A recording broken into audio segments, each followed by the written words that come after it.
We're going to switch now to Governor Hochul giving us a news conference on the situation at the U.S.-Canada border. So far, she says not a terrorist attack. Let's listen. I saw the video of an airborne vehicle that was absolutely surreal.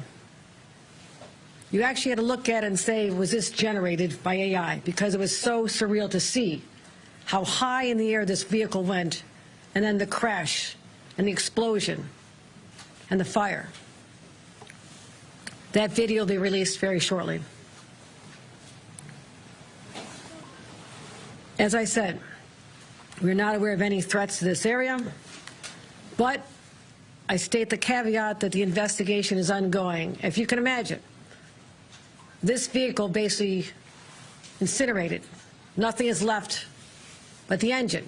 The pieces are scattered over 13, 14 booths. So it is a large scene. And it's going to take a lot of time for our federal law enforcement partners, who are with me here today and I'll identify, to be able to piece together the real story, to identify the make of the car. Obviously, there is not a license plate. I've been briefed by law enforcement for the last hour.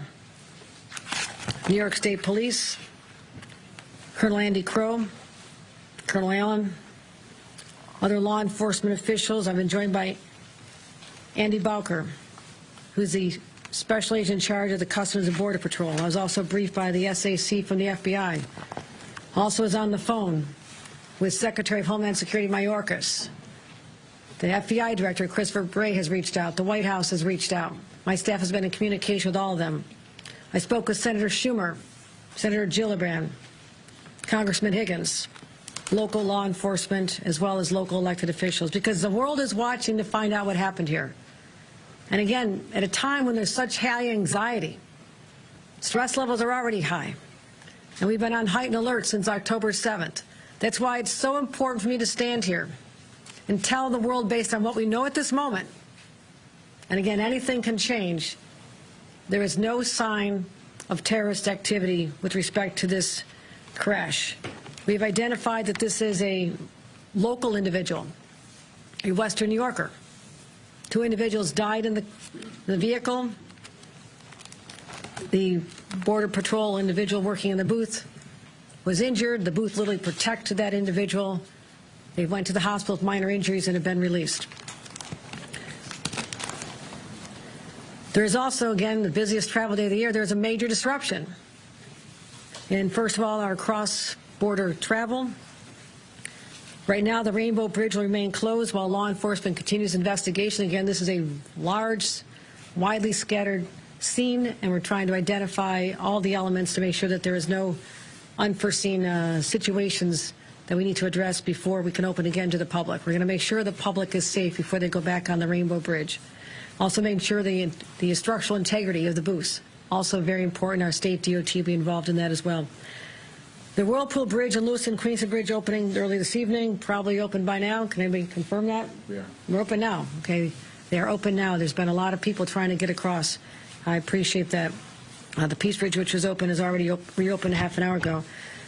For those traveling by train, unfortunately, Amtrak has temporarily suspended its cross-border service between New York State and Canada. And the Buffalo Airport, despite early reports, the Buffalo Airport was never closed and everything is normal. Domestic flights are still active. There has been no cessation in service there. What I want to do at this time is extend my extreme gratitude to all of our partners, Customs and Border Patrol, Homeland Security, FBI, our state police, local sheriffs, Niagara County, Erie County, all stepped up to assist in trying to identify what exactly transpired here beginning at 11:27 a.m. this morning. They gave up their time from their families. They showed up. They reminded us that there are people who put on a uniform every single day, put themselves in harm's way. The people out there on that bridge, in the immediate aftermath of what happened, unknown, the source, the cause of this explosion, were out there doing their jobs.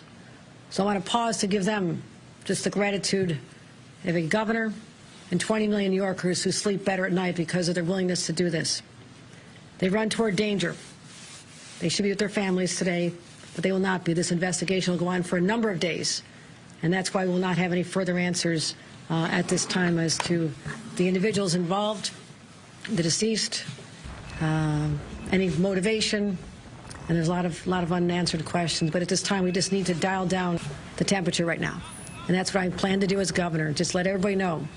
All is well. We're investigating. More information could arise, but based on the preliminary investigation, no sign of terrorist involvement in the horrific explosion that occurred here in Western New York. Any questions? Governor Hochul, can you explain what you're basing that determination on, that there was no terrorist activity here, and instead calling this a horrific accident? That's based on my briefings with experienced law enforcement, with the FBI, Homeland Security, and the Customs and Border Protection. They brought experts. They're still analyzing this, but there's been no indication based on any online threats, anyone taking credit for anything, all the usual areas you look to identify whether or not there's a group involved at this time. You hear me say this at this time, right, a dozen times, because it is still unfolding, but I didn't want to leave the public with a lot more anxiety than they need to have at this time. So I just want to be perfectly clear, there is no evidence to show at this time that this was a terrorist activity? There is no evidence at this time that this was a terrorist activity. And that's what I want to make very clear to the public, just to calm everybody down. It's really important because based on what's happening in other parts of the world, everybody is on edge. And this is an international border. And we've always felt the vulnerability there.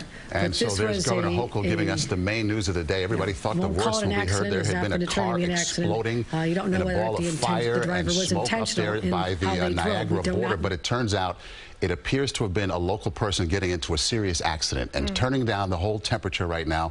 Not terrorism, no reason to believe it was terroristic in nature, and the investigation continues. But again, she said no reason to be alarmed. We can kind of move forward here. A small exhale, of course. Right. Transportation, though, on this busy holiday travel day, Amtrak still suspended. The Rainbow Bridge is still will remain closed in the meantime. The airport, though, in Buffalo is open.